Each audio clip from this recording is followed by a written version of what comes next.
জাপানের গাড়িগুলির গতিবেগ একটা লিমিটে থাকে। আমি যতদিন ধরে এসছি এখনো পর্যন্ত দেখিনি একটা গাড়ি অন্য গাড়িকে ওভারটেক করতে। Hello everyone, I am Zia and you are watching Zia Sarkar. আগের দিনই বলেছিলাম পার্ট 2 ভিডিও নিয়ে আসবো, তাই চলে এসেছি পার্ট 2 ভিডিও নিয়ে। আর অনেক জাপানিজকে দেখেছিলাম এরকম করে হাঁটতে, তাই আমিও একটু কপি করছিলাম তাদের মতো। টোকিও থেকে ইমিগ্রেশন অফিস পর্যন্ত আমরা হেঁটেই গিয়েছিলাম, তার কারণ হলো এই হাঁটা পথে অনেক সুন্দর সুন্দর দৃশ্য দেখবো বলে। আগের দিন একটি ভিডিওতে বলেছিলাম জাপানের যানবাহনগুলিতে কোনো রকম হর্ন মারে না, কারণ হর্ন মারাতে নিষেধাজ্ঞা আছে, এমনকি সাইকেলও পর্যন্ত।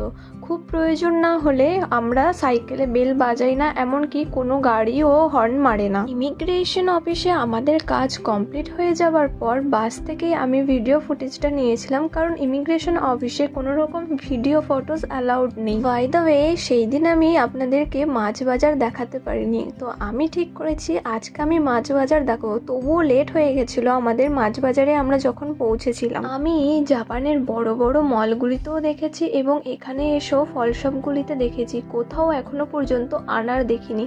আচ্ছা, আপনারা যারা যারা জাপানে থাকেন, যারা আমার ভিডিও জাপান থেকে দেখেন, তারা বলুন তো কোথায় আনার পাওয়া যাবে। মোটামুটি আমি এখানে সমস্ত রকমের ফলই দেখতে পেয়েছি, শুধুমাত্র পেঁপের দামটা একটু বেশি, আর এখানে দুটো কামরাঙ্গার দাম হলো 800 ইয়েন। আসলে কি বলুন তো, অবস্থান বুঝে তার কদর বেড়ে যায়, সেটা ব্যক্তি হোক বা বস্তু।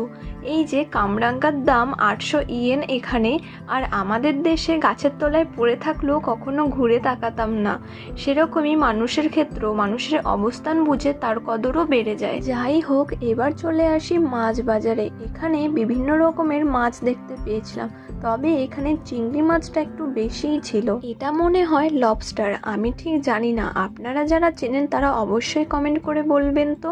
আর এখানে অনেক ধরনেরই মাছ দেখেছিলাম, বিভিন্ন ধরনের সামুদ্রিক কাঁকড়াও দেখতে পেয়েছিলাম, তবে আমার পছন্দের কোনো রকম মাছ এখানে ছিল না।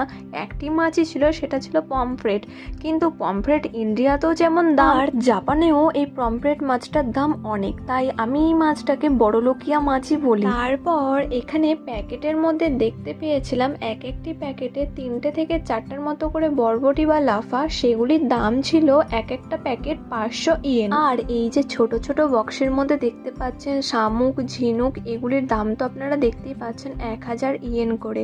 তারপর আমরা এখানে চলে আসি ভোলা মাছ দেখতে। এক একটা ভোলা অনেক বড় ছিল, কিন্তু আমার পছন্দ হয়নি বলে আমরা মাছগুলো নিইনি। আর এত রকমের মাছের মধ্যে থেকে আমি শুধু একটা মাছকেই দেখে বেড়াচ্ছিলাম, সেটা হলো এই পমফ্রেট মাছ। যাই হোক, আমরা আমাদের মাছ কেনা কমপ্লিট